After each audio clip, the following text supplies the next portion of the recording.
Uttar Pradesh लोनिवी ministerial association की मुख्यालय स्थित प्रेरणा सदन में त्रैमासिक बैठक में संरक्षक सुरेंद्र लाल श्रीवास्तव ने कहा कि लोक निर्माण विभाग में बाबू पद से अभियंता पद की योग्यता रखने वाले कर्मचारियों को पूर्णतया लाभ नहीं मिल पा रहा। यह एक विचारणीय विषय है और इस पर सार्वजनिक वार्ता करने की आवश्यकता है। प्रांतीय अध्यक्ष और प्रांतीय महामंत्री की मौजूदगी में हुई बैठक में संरक्षक सुरेंद्र लाल ने कर्मचारियों के हित की तमाम विषय बिंदुओं को उठाते हुए लोक निर्माण विभाग के अधिकारियों की लेट लतीफी को प्रमुख विषय बताया। उन्होंने कहा कि वर्तमान समय में लोक निर्माण विभाग के उच्च अधिकारी महत्वपूर्ण बिंदुओं पर निर्णय नहीं कर पा रहे हैं। वर्ष 2024 में संगठन कर्मचारियों के हित के तमाम मुद्दों को उठाएगी और इसे पूरा कराने के लिए संघर्ष करेगी।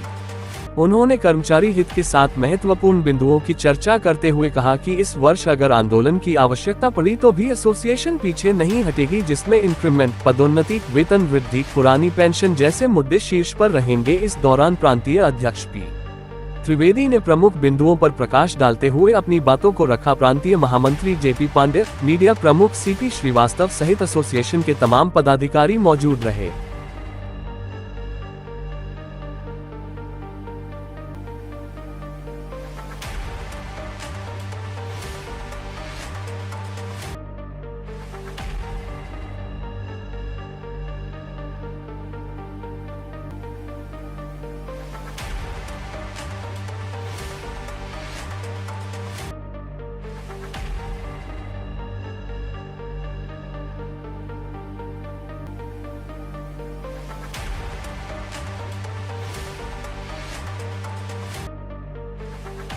क्या उद्देश्य इसका और कहाँ से कर्मचारी आते हैं, क्या जुड़े? आज की ये बैठक हमारे संगठन का जो परंपरागत त्रैमासिक बैठक होती है, आज से नहीं बहुत पुराने समय से होती आ रही है। ये हर 3 महीने पे हम पूरे क्षेत्रीय पदाधिकारियों को, जनपदीय पदाधिकारियों को विभिन्न स्थानों पर प्रदेश के बुलाते हैं।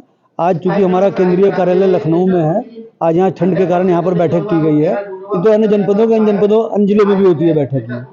इसका उद्देश्य होता है कि पहले तो हम 3 महीने पे सबको एक साथ सारे क्षेत्रीय पदाधिकारियों को बुला लें, उनके जनपदों की क्या समस्याएं हैं, क्षेत्र की क्या समस्याएं हैं, कर्मचारियों की क्या ग्रीवांस हैं, उसके माध्यम से संकलित कर लें और फिर अपनी कार्य योजना आगे बनाएं। इस समय एक हमारे यहाँ लोक निर्माण विभाग में नए साल में अप्रैल से शायद लागू होने जा रहा है मानव संपदा पोर्टल, जिसमें कि वेतन भी उसी से मिलेगा, उसी के माध्यम से आपकी छुट्टियाँ सेंक्शन होंगी और सूचना ये भी मिल रही है कि अटेंडेंस भी बायोमेट्रिक होगी। तो बायोमेट्रिक अटेंडेंस से हमारा विरोध नहीं है। हमारा विरोध आज की बैठक के माध्यम से ये है कि बायोमेट्रिक जरूर लगे, बिल्कुल लगे, लेकिन वो सभी की लगे, सारे अधिकारीगण, कर्मचारीगण जो भी हैं सबको लगे। ये नहीं कि सिर्फ एक ही आदमी को, एक ही संदर्भ को निशाना बनाया जाए और उसके खिलाफ कार्रवाइयाँ की जाए, जो कि आजकल देखने में ऐसा आ रहा है कि हिटलरशाही अधिकारियों की कुछ ऐसी बढ़ गई है कि वो एक अपने से जो नीचे के संदर्भ को निशाना बनाते हैं, उनके ऊपर शोषण करते हैं। तो उन्हीं सब बिंदुओं को लेकर, उन्हीं सब मुद्दों को लेकर आज की ये बैठक आयोजित की गई है और इस बैठक के माध्यम से हम अपनी बातें रखेंगे, उनकी बातें सुनेंगे और इस संदेश को पूरे प्रांत तक ले जाएंगे। इसके बाद हम अपना लिखित में भी कार्यविधि जारी करते हैं इसके बैठक के बाद, और वो पूरे प्रदेश में उसका प्रसारित होता है। अभी तक किसी अधिकारी से बात हुई संस्था को लेकर कोई लिखित में? नहीं, अभी तो एक शासन से आदेश हुआ है, तो अभी हम लोग उसी पे आज विचार विमर्श, त्रैमासिक बैठक, नया साल का पहला दिन, पहला सप्ताह भी चल रहा है। ये नए वर्ष की शुभकामनाएं भी दी, अभी लागू नहीं हुआ है ये, लेकिन नए वर्ष की शुभकामनाओं के साथ इन्हीं सब मुद्दों पे आने वाले समय में क्या समस्याएं हमारे सामने आ सकती हैं, उनसे हम कैसे लड़ सकते हैं, उसके बारे में क्या रणनीति बनाया जाए।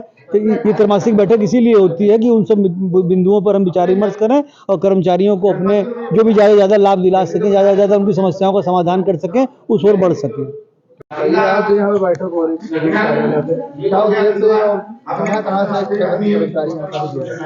मेरा नाम आलोक कुमार राम है, मैं मध्य क्षेत्र का क्षेत्रीय अध्यक्ष हूँ।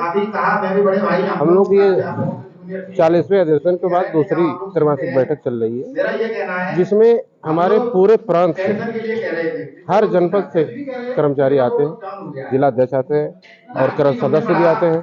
18 क्षेत्रों के क्षेत्रीय पदाधिकारी आते हैं और सब लोग एक साथ बैठकर हम लोग अपना विचार विमर्श करते हैं कि आगे की रणनीति क्या होगी, क्या जनपदों में समस्याएं हैं, उसका गिरवांश लिखी जाती है। हमारे संप्रेक्षक जी इसको नोट करते हैं और वो जितने भी लोग अपने अपने समस्या बताते हैं, उसके बाद हमारे प्रांतीय नेतृत्व उस पर विचार करके हमारे NSC साहब हैं जो हमारे प्रमुखता विकास महोदय हैं, उनसे प्रमुख सचिव से वार्ता करते हैं, उनको लोग पत्र लिखते हैं और समस्याओं का निस्तारण कराते हैं। सर, अपना परिचय देते हुए बताइए, लखनऊ में जो बैठक हो रही है, क्या उद्देश्य उसका और कहाँ से आप आए? मेरा नाम निमेश गोयल है, मैं मंडल महामंत्री मेरठ क्षेत्र से हूँ। आज हमारे संगठन की प्रथम इस वर्ष की त्रैमासिक बैठक है, जो प्रत्येक 3 माह में आयोजित की जाती है, प्रदेश के विभिन्न जिलों में आयोजित की जाती है। आज की बैठक में जो हमारे सभी पूरे प्रदेश से पदाधिकारी आए हैं, उनमें चर्चा का विषय और बिंदु एक ही है, मानव संपदा पोर्टल। हम लोग सरकार के साथ हैं, लेकिन हमारे विभाग के कुछ उच्चाधिकारी ऐसे हैं जो हम लोगों की छवि खराब करने के लिए सरकार तक ये बात पहुंचाते हैं कि हम लोग नियमों का पालन नहीं कर रहे हैं। जो सरकार की स्थानांतरण पॉलिसी आ रही है, मानव संपदा पोर्टल प्रणाली आ रही है, हमारा वेतन आरित करने के लिए, उपस्थित दर्ज करने के लिए, हम उसको नहीं कार्यान्वित कर रहे हैं। तो आपके चैनल के माध्यम से मैं ये बात उन तक पहुंचाना चाहता हूं कि हम लोग पूर्णतः सरकार के नियमों का पालन करने वाले संगठन से आते हैं और हम चाहते हैं कि जो सरकार ये कार्यप्रणाली अपना रही है 100% लागू हो। हम लोग यहाँ पर आज एकत्रित हुए हैं सिर्फ इस बात पर चर्चा करने के लिए कि जो ये नियम लागू होते हैं सिर्फ और सिर्फ मिनिस्ट्रियल स्टाफ पर लागू होते हैं, जबकि इंजीनियर संवर्ग पर नहीं होते हैं। हमारे विभाग में कई और संवर्ग हैं जो अपनी उपस्थिति दर्ज नहीं कराते हैं मानव संपदा पोर्टल पर और स्थानांतरण प्रक्रिया में शामिल नहीं होते हैं। तो आपके माध्यम से मैं ये बात अपनी पहुंचाना चाहता हूं सरकार तक कि वो सभी संवर्गों पर ही ये पॉलिसी अपनाए, मात्र एक संवर्ग पर ये पॉलिसी ना अपनाए।